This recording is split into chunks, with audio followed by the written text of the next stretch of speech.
Hello, my dear friend. This is Drish Rawat. Welcomes you all in your channel मार्गदर्शन classes. और ये हमारे class 10th का ये लेक्चर, ये लास्ट लेक्चर थ्योरी से रिलेटेड। उसके बाद हम एनसीईआरटी के क्वेश्चंस करेंगे दोस्तों। केमिकल रिएक्शंस एंड इक्वेशंस को आज हम कंप्लीट करेंगे। कंप्लीट करने के बाद कुछ बेसिक क्वेश्चन को हम डिस्कस करेंगे। एनसीईआरटी के वीडियो को पूरा देखिए, आपको बहुत सारी चीज़ें कुछ नई जानने के लिए मिलेंगी। तो देखिए, सबसे पहले हम यहाँ डिस्कस करेंगे जो हमारा बचा हुआ जो पोर्शन था वो था कोरोजन। तो जो वर्ड कोरोजन है उसका मतलब क्या होता है दोस्तों? जंग लगना। जंग लगना। तो जंग किस तरह से लगती है कि जब कोई भी मेटल, आपने देखा होगा कि जब कोई भी मेटल किसके कांटेक्ट में आता है, एयर के और मॉइस्चर के कांटेक्ट में आता है, तो उसका जो कलर है वो चेंज होने लग जाता है। कलर चेंज होता है और धीरे धीरे उसका डेटोरिएशन होने लग जाता है, डिके होने लग जाता है, धीरे धीरे उसका वेट लॉस होने लग जाता है। इस फिनोमेना को हम क्या कहते हैं? कोरोजन कहते हैं, है ना। कुछ मेटल्स को छोड़कर बाकी सभी मेटल्स पे कोरोजन लगता है। अब वो कुछ मेटल्स कौन से हैं? जैसे नोबल मेटल है गोल्ड और प्लेटिनम। गोल्ड और प्लेटिनम पर कभी भी जंग नहीं लगती। आपको याद रखना है कि ऐसे दो नोबल मेटल्स हैं, गोल्ड और प्लेटिनम। ये नोबल मेटल्स हैं जो कभी भी रिएक्ट नहीं करते और इन पर कभी भी कोरोजन नहीं होता। ठीक है। बेसिकली आपने देखा होगा कि आपके यहाँ पर जो जंगले होते हैं, कूलर होता है ना, उन पर जंग लग जाती है, एक लेयर सी जमा हो जाती है। तो अगर कोरोजन आयरन पे लगता है, अगर कोरोजन आयरन पे लगता है तो उस फिनोमेना को हम कहते हैं रस्टिंग। तो इसको अलग रखा हुआ है रस्टिंग को कोरोजन से, बात वही है।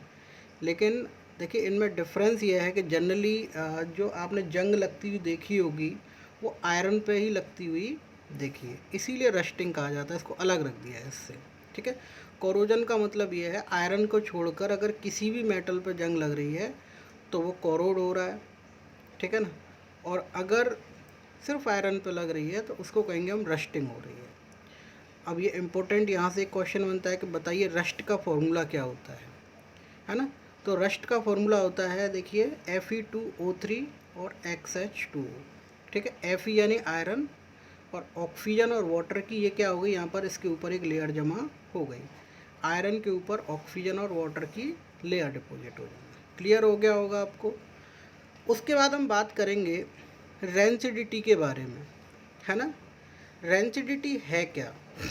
देखिए, जब फूड जो होता है, जो खाना जो होता है, किसके कांटेक्ट में आता है? एयर के कांटेक्ट में आता है, ऑक्सीजन के कांटेक्ट में आता है, तो क्या होने लग जाता है? धीरे धीरे उसका टेस्ट चेंज हो जाता है, उसमें से फाउल स्मेल आने लग जाती है।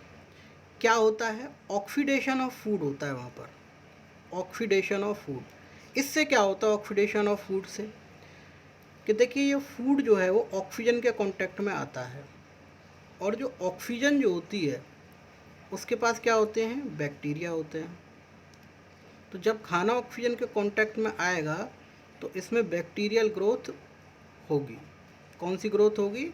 Bacterial growth. और जब बैक्टीरियल ग्रोथ होगी तो खाना क्या हो जाएगा? ख़राब हो जाएगा। क्या हो जाएगा? खाना ख़राब। इसको कहते हैं रेंसिडिटी, यानी कि ऑक्सीडेशन ऑफ फूड। इसको कह सकते हैं कि जब खाने का ऑक्सीडेशन हो जाए तो खाने का जो टेस्ट है, ठीक है ना, और वो चेंज हो जाएगा और उसमें से फाउल स्मेल आने लग जाएगी, गंदी स्मेल। आपने देखा भी होगा, नोटिस भी किया होगा, सब्जियां आपने रखी, गर्मी का टाइम है तो उसमें जल्दी बहुत तेज़ी से बैक्टीरियल ग्रोथ जो होती है वो टेम्परेचर बढ़ने के साथ साथ ज़्यादा होती है। ठंड के टाइम में क्या होती है? बैक्टीरियल ग्रोथ कम हो जाती है। तो आपने देखा होगा ख़राब हो जाता है, वो खाने लायक नहीं बचता, उसमें से बदबू आने लग जाती है।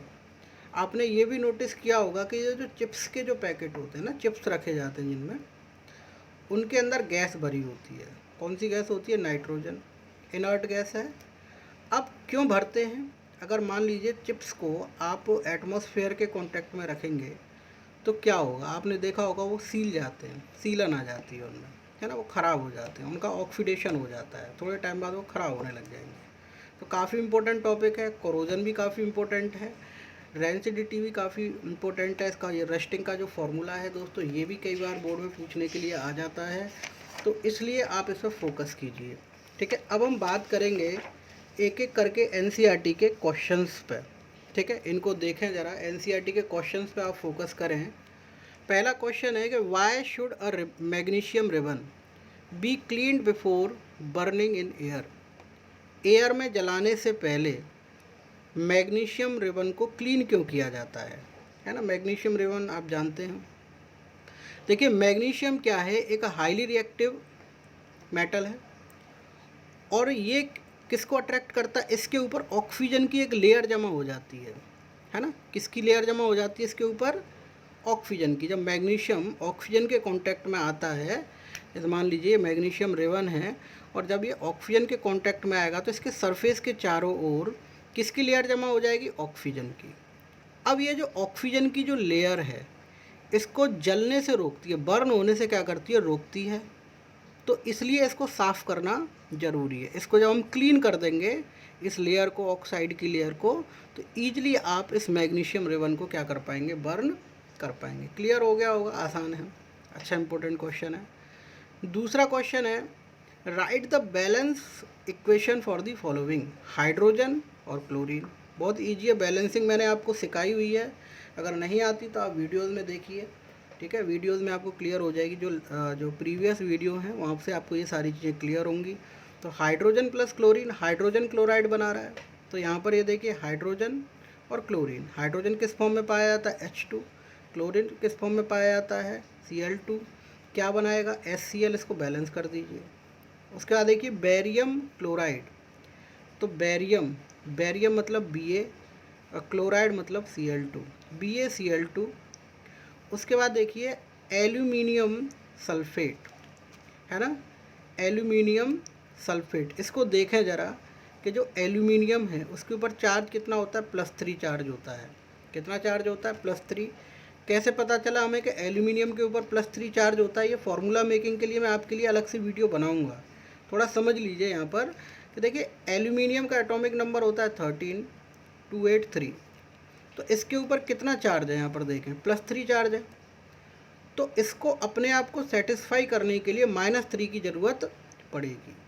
इसके बाद देखिए एल्यूमिनियम, यहाँ पर देख सकते हैं आप एल्यूमिनियम सल्फेट, और जो सल्फेट होता है वो होता है SO4, और SO4 के ऊपर कितना चार्ज होता है, -2। ये +3 और ये -2। तो इसको मल्टीप्लाई कर दीजिए आप 2 से, और इसको मल्टीप्लाई कर दीजिए आप 3 से। SO4 को किससे मल्टीप्लाई करेंगे, 3 से, और Al को 3 2 जा 6 और 3 2 जा 6। तो इसलिए इसको ऐसे लिखा जाता है दोस्तों, Al2SO4 का होल थ्राइस। तो यहाँ पे SO4 पे कितना चार्ज था, -2, Al पे कितना था, +3। तो +3 कितने Al के आइटम हो गए, 2। तो 2 3 जा 6, यहाँ पर भी 3 2 जा 6। ठीक है, अब इसको बैलेंस करते हैं। देखिए यहाँ पर देख सकते हैं आपके SO4 कितने हैं, SO4 कितने हैं, यहाँ पर 3 हैं। Ba कितने हैं, यहाँ पर 1 है, तो यहाँ पर 3 लगा दीजिए, 3 BaSO4 हो गया, 3 BaSO4। यहाँ पर आप देख सकते हैं बेरियम सल्फेट बना हुआ है, BaSO4, तो 3 लगाना पड़ेगा। एल्यूमिनियम क्लोराइड, है ना, एल्यूमिनियम यहाँ पर कितने हैं, 2 हैं। क्लोराइड कितने हैं, यहाँ पर 6 हैं, तो यहाँ पर 2 लगा दीजिए, AlCl3, 3 2 जा 6। तो इक्वेशन क्या हो गई, यहाँ पर आप देख सकते हैं बैलेंस हो गई। तीसरा इसका क्वेश्चन है सोडियम और वाटर। यहाँ पर सोडियम का सिंबल होता है Na, वाटर का होता है H2O। उससे क्या बन रहा है, सोडियम हाइड्रोक्साइड। हाइड्रोक्साइड मतलब OH, सोडियम मतलब Na, sodium hydroxide NaOH plus H2। तो बैलेंस कर दीजिए, बैलेंस कर सकते हैं आप, बैलेंसिंग आपको सिखाइए, यहाँ पर 2 लगा दीजिए। क्लियर है, ये सारी चीज़ आपको क्लियर हो रही होंगी। बहुत आसान सा टॉपिक है, कुछ भी नहीं है इसमें, ईजी है। अगर कोई भी डाउट होता है उसके बावजूद भी, तो आप कमेंट सेक्शन में ज़रूर बताइए कि इस टॉपिक में आपको डाउट है ना। हर कोशिश करूँगा मैं इसको सॉल्व करने की। एक बहुत ही इंपॉर्टेंट क्वेश्चन आपके बोर्ड के लिए, देखिए, a solution of substance X, है ना, एक सॉल्यूशन है जिसे सब्सटेंस एक्स से बनाया जाता है, जिसका इस्तेमाल वाइट वॉशिंग में होता है। वाइट वॉशिंग आप जानते हैं ना, सफ़ेदी करते हैं जो। उस सब्सटेंस एक्स का नाम बताइए और उसका फॉर्मूला लिखिए। ये मैं आपको पीछे करा चुका हूँ, पर देख लीजिए, उसके बावजूद भी क्वेश्चन है तो दोबारा करा देता हूँ। जो सब्सटेंस एक्स है जो वाइट वॉशिंग में यूज होता है, उसको कहते हैं हम कैल्शियम ऑक्साइड। क्या कहते हैं? कैल्शियम ऑक्साइड कहते हैं। और इसको हम क्विक लाइम भी कहते हैं। इसका दूसरा नाम है, इसका कॉमन नेम है क्विक लाइम। ठीक है, कैल्शियम ऑक्साइड। अब इसी कैल्शियम ऑक्साइड को हम किस में डालते हैं? पानी में। किस में डालते हैं? पानी में डालते हैं, CaO और H2O। तो क्या बनता है यहाँ पर? कैल्शियम हाइड्रोक्साइड बनता है, CaOH का होल ट्वाइस। तो इसको कहते हैं कैल्शियम। Ca मतलब कैल्शियम, OH मतलब हाइड्रो ऑक्साइड। तो होल ट्वाइस क्यों लगा यहाँ पर? क्योंकि कैल्शियम के ऊपर 2 पॉजिटिव चार्ज है, OH के ऊपर 1 नेगेटिव चार्ज है। तो नेगेटिव चार्ज को बराबर करना पड़ेगा, तो इसको यहाँ पर होल ट्वाइस का इस्तेमाल करना पड़ेगा। तो इसको कैल्शियम हाइड्रोक्साइड भी कह सकते हैं और इसको स्लैक्ट लाइम भी कह सकते हैं। क्लियर है? कन्फ्यूज़ होने की आपको ज़रूरत नहीं है। अगला क्वेश्चन है बहुत आसान, कि why does the colour of CuSO4 solution changes. Copper sulphate का जो कलर है वो कैसा होता है? ब्लू सॉल्यूशन होता है, ब्लू कलर का। ये चेंज हो जाता है जब इसमें आयरन नेल को डाला जाता है। जैसे मान लीजिए ये कॉपर सल्फेट का सॉल्यूशन था, CuSO4 का, इसका कलर कैसा था? ब्लू सॉल्यूशन था। अब मैंने यहाँ पर आयरन नेल को डाल दिया है ना, आयरन नेल यानी Fe के नेल्स को डाल दिया यहाँ पर। ठीक है, कील डाल दी। तो क्या होगा कि इसका जो कलर होगा ना, इस सॉल्यूशन का कलर चेंज होगा, है ना। तो ये ब्लू सॉल्यूशन से किस में पहुंच जाएगा? ग्रीन में। किस में पहुंच जाएगा? ग्रीन में पहुंच जाएगा। क्यों? ऐसा क्यों हुआ? ऐसा इसलिए हुआ क्योंकि देखिए जो Fe है वो कॉपर से ज़्यादा रिएक्टिव है ना। Fe is more reactive than copper. तो Fe क्या करेगा? इस कॉपर को इसकी पोजीशन से डिस्प्लेस कर देगा। तो क्या बनाएगा? FeSO4 बना लेगा। ये ब्लू सॉल्यूशन किस में चेंज हो गया भाई? इसका जो कलर है वो ये है, तो ये ब्लू सॉल्यूशन किस में चेंज हो गया? ग्रीन सॉल्यूशन में चेंज हो गया। और कॉपर क्या हो जाएगा? यहाँ से अलग हो जाएगा। होप ये वाला क्वेश्चन आपको क्लियर हुआ होगा बहुत अच्छी तरीके से। बाकी बचे हुए क्वेश्चन मैं आपको कराता रहूँगा। देखिए अगले क्वेश्चन की तरफ चलते हैं। आइडेंटिफाई द, बहुत इंपॉर्टेंट क्वेश्चन है, काफ़ी इंपॉर्टेंट, बोर्ड में कई बार आ चुका है ये वाला क्वेश्चन। इसको ढंग से कीजिए कि आपको ये आइडेंटिफाई करना है कि कौन सा सब्सटेंस ऑक्सीडाइज हो रहा है और कौन सा रिड्यूस हो रहा है। ऑक्सीडाइज यानी ऑक्सीजन का जुड़ जाना, रिड्यूस मतलब ऑक्सीजन का रिमूव हो जाना। क्लियर है? ऑक्सीडेशन और रिडक्शन टर्म हमने बहुत अच्छी तरीके से पढ़े हैं पिछली वीडियोज़ में। अगर फिर भी डाउट है, 10-12 मिनट की वीडियो है, उसको देखिए। टाइप्स ऑफ रिएक्शन, आपको सारी चीज़ें क्लियर वहाँ से हो जाएंगी। देखिए सोडियम है और ऑक्सीजन है ना। तो इसका रिएक्शन वही क्या बनाया? सोडियम ऑक्साइड बनाया। क्या बनाया? Sodium oxide. अब यहाँ पर ये 4Na क्यों लिया और यहाँ पर ये O2 क्यों लिया? ये वाला क्वेश्चन है। तो देखिए जो Na है उसके ऊपर एक पॉजिटिव चार्ज होता है और जो O है उस पर 2 नेगेटिव चार्ज होता है। ठीक है, और ये O2 की फॉर्म में है, तो माइनस का कितना हो गया? यहाँ पर 4 हो गया। यहाँ पर कितना है? प्लस का 1। तो ऑब्वियस सी बात है, यहाँ पर क्या लगाना पड़ेगा आपको? 4 बनाने के लिए।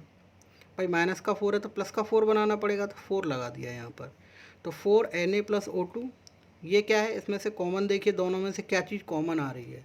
दिक्कत आती है कि यहाँ 4 क्यों नहीं लगाया। कॉमन देखिए, कॉमन 2 आ रहा है, तो 2Na2O सोडियम ऑक्साइड। अब यहाँ पर ये देखिए कि सोडियम का हो क्या रहा है। यहाँ पर बात ये है कि सोडियम का क्या हो रहा है? सोडियम का यहाँ पर ऑक्सीडेशन हो रहा है, सोडियम ऑक्सीडाइज हो रहा है। क्लियर है? ये जो कॉपर ऑक्साइड है ये हाइड्रोजन है। कॉपर ऑक्साइड किस में चेंज हो गया? कॉपर में। तो क्या हो गया? रिड्यूस हो गया। कॉपर ऑक्साइड अगर कॉपर में चेंज हो गया, ऑक्सीजन यहाँ से रिमूव हो गया तो रिड्यूस हो गया।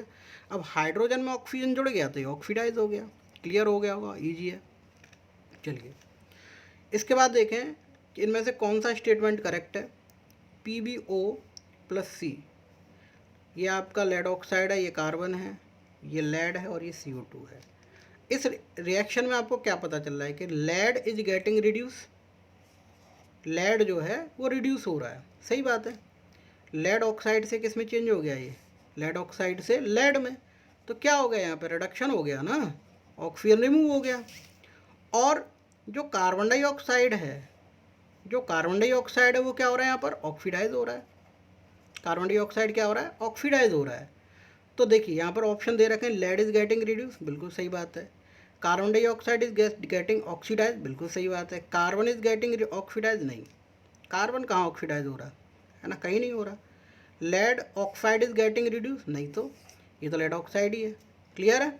चलिए, तो इसमें ऑप्शन आपके जो करेक्ट हैं वो ए एंड बी है। यहाँ पर एक दे रखा है Fe2O3 टू Al, Al2O3, यहाँ पर देख सकते हैं कि Al ने इस Fe को डिस्प्लेस कर दिया। Aluminium being more reactive than iron displaces. तो ये कौन से टाइप का रिएक्शन है भाई? डिस्प्लेसमेंट रिएक्शन है, सिंगल डिस्प्लेसमेंट रिएक्शन है। क्लियर हो रहा होगा, ये सारी चीज़ें आपको क्लियर हो गई होंगी। कुछ क्वेश्चंस मैंने आज आपको कराए हैं, बाकी जो रिमेनिंग क्वेश्चंस हैं एनसीईआरटी के और बाकी जो बोर्ड में आए हुए क्वेश्चंस हैं दोस्तों, मैं वो सारे आपको कंप्लीट कराऊंगा और आपके लिए मैं टेस्ट पेपर भी बनाऊंगा, वो भी आपको कंप्लीट करना है। इसी तरीके से आप मुझे कोऑपरेट करते रहिए, मेरे साथ आप बने रहिए। आपका बहुत बहुत धन्यवाद। आपका दिन शुभ हो।